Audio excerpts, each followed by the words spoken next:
அனைவருக்கும் வணக்கம்.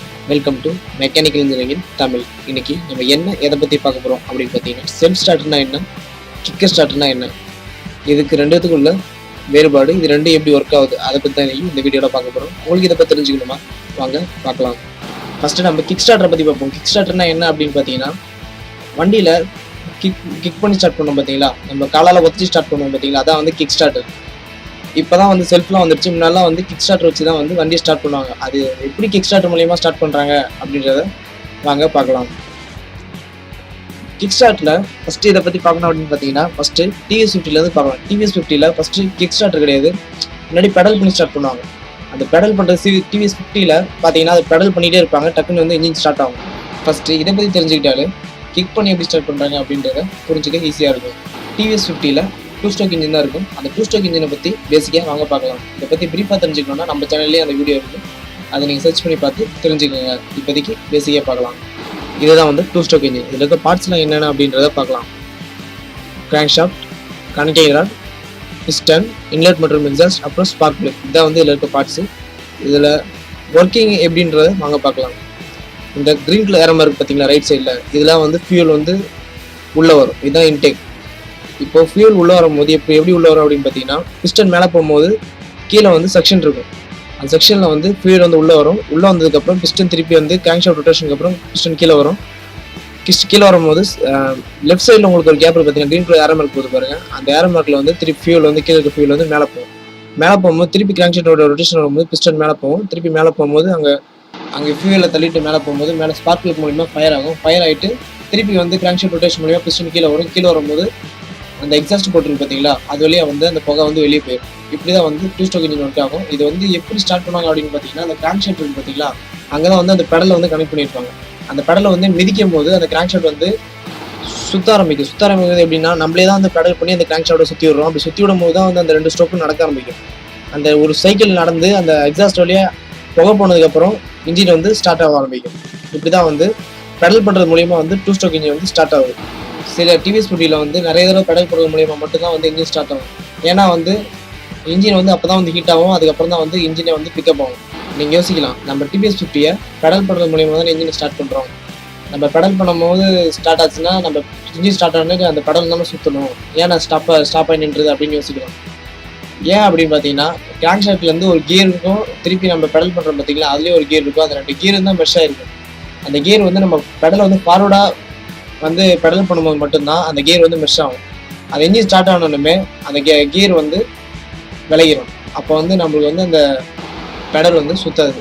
இதான் வந்து டிவிஎஸ் 50ல் பெடல் பண்ணுறது மூலிமா வந்து இன்ஜின் ஸ்டார்ட் ஆகும். இதே தான் வந்து கிக் பண்ணி ஸ்டார்ட் பண்ணுறதுலேயும் இருக்குது. இதை வந்து எப்படி கிக் பண்ணி ஸ்டார்ட் பண்ணுறாங்க அப்படின்றத வாங்க பார்க்கலாம். நீங்கள் இந்த இன்ஜினை பார்த்தாலே தெரியும், கிக் ஸ்டார்டரை வந்து எப்படி கிராங்க் ஷாஃப்ட்டோட கனெக்ட் பண்ணியிருக்காங்க அப்படின்னு. கிக் ஸ்டார்டர்லேருந்து ஒரு கியரை வந்து இன்னொரு கியர் மூலியமா கியர் பாக்ஸில் கனெக்ட் பண்ணியிருக்காங்க. கியர் பாக்ஸ்லேருந்து இன்னொரு கியர் மூலியமா கிராங்க் ஷாஃப்ட்டுக்கு கனெக்ட் பண்ணியிருக்காங்க. இது உங்களுக்கு இதை பார்த்தாலே, இந்த இமேஜை பார்த்தாலே உங்களுக்கு கிளியராக தெரியும். அதனால தான் வந்து நம்ம நியூட்ரலில் இருந்தால் மட்டும்தான் வந்து கிக் ஸ்டார்டரை வந்து பயன்படுத்த முடியும். கியரில் இருந்துச்சுன்னா ஸ்டார்ட் பண்ண முடியாது. இதனால தான் வந்து நம்ம கியரில் இருக்கும்போது வண்டியை ஸ்டார்ட் பண்ண முடியாது. ஏன்னா வந்து கிக் ஸ்டார்டர்லேருந்து வர அந்த கியர் வந்து கியர் பாக்ஸோட கியரில் வந்து மிக்ஸ் பண்ணியிருப்பாங்க. அதாவது கிக் ஸ்டார்டர்லேருந்து வர கியரையும் கியர் பாக்ஸ்லேருந்து வர கியரையும் ரெண்டுத்தையும் வந்து இணைச்ச மாதிரி வச்சுருப்பாங்க. இப்போது கிக் ஸ்டார்டர் மூலிமா எப்படி வண்டி ஸ்டார்ட் ஆகுது அப்படின்றத வாங்க பார்க்கலாம். இப்போது நீங்கள் நியூட்ரலில் வச்சுட்டு இப்போ இந்த வண்டியை ஸ்டார்ட் பண்ணுறீங்க அப்படின்னா, நீங்கள் ஃபஸ்ட்டு கிக்கரை வந்து கிக் பண்ணி ஸ்டார்ட் பண்ணும்போது அந்த கிக்கர்லேருந்து கனெக்ட் பண்ணிக்க கியர் வந்து கியர் பாக்ஸில் இருக்க கியரை வந்து ரொட்டேட் பண்ணும்.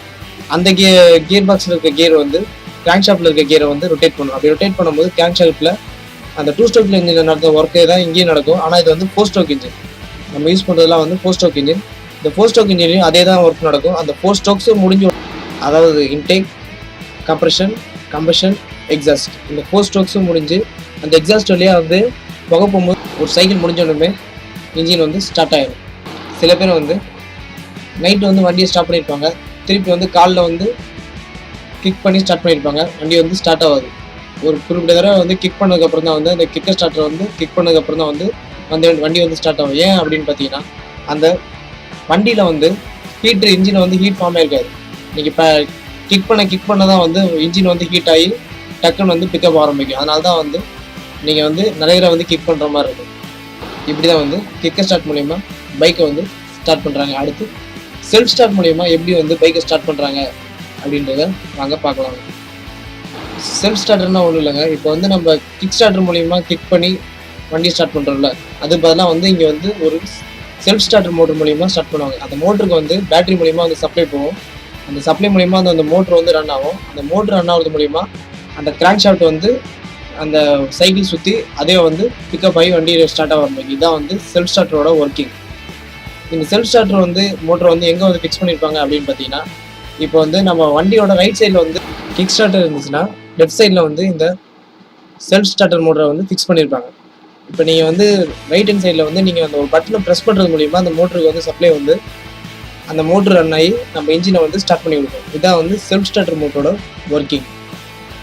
இப்போது செல்ஃப் ஸ்டார்டர் மோட்டர் பெஸ்ட்டா இல்லை கிக் பண்ணி ஸ்டார்ட் பண்ணுறது பெஸ்ட்டா அப்படின்னு கேட்டிங்கன்னா, கிக் பண்ணி ஸ்டார்ட் பண்ணுறது தான் வந்து பெஸ்ட்டு. செல்ஃப் ஸ்டார்டர் மோட்டர் வந்து இப்போ வந்து வண்டி ரன்னிங்லேயே இருக்கப்போ வந்து நீங்கள் செல்ஃப் ஸ்டார்டர் மோட்டர் வந்து யூஸ் பண்ணிக்கலாம். ஆனால் வந்து வண்டி ரொம்ப நாள் ஸ்டாப் பண்ணிட்டோ இல்லை ஏர்லி மார்னிங் வந்து நீங்கள் வண்டி ஸ்டார்ட் பண்ணும்போதோ, அதாவது அதிகாலை வந்து நீங்கள் வண்டியை வந்து ஸ்டார்ட் பண்ணும்போதோ கிக்கர் ஸ்டார்டர் யூஸ் பண்ணி ஸ்டார்ட் பண்ணுறது ரொம்ப நல்லது. அது மட்டும் இல்லாமல் நீங்கள் கிக்கர் ஸ்டார்டர் வந்து யூஸ் பண்ணாமலே விட்டிங்கன்னா அது வந்து கியர் வந்து ஜாம் ஆயிரும். அப்படி ஜாம் ஆகும்போது என்ன ஆகும் அப்படின்னு பார்த்தீங்கன்னா, அது நீங்கள் திருப்பி வந்து கிக் ஸ்டார்டர் யூஸ் பண்ணுறது ரொம்ப கஷ்டமாக இருக்கும். உங்களுக்கு இந்த வீடியோவில் கிக் ஸ்டார்டர்னா என்ன, செல்ஃப் ஸ்டார்டர்னா என்ன, இது ரெண்டும் எப்படி ஒர்க் ஆகுது அப்படின்றது இந்த வீடியோவில் உங்களுக்கு தெரிஞ்சிருக்கும் அப்படின்னு நினைக்கிறேன். மேலும் இதே மாதிரி உங்களுக்கு மெக்கானிக்கல் இன்ஜினியர் பற்றி நம்ம தமிழ் லாங்குவேஜில் தெரிஞ்சுக்கணுமா, இதே சேனலை சப்ஸ்கிரைப் பண்ணுங்கள், லைக் பண்ணுங்கள், ஷேர் பண்ணுங்கள். நன்றி, வணக்கம்.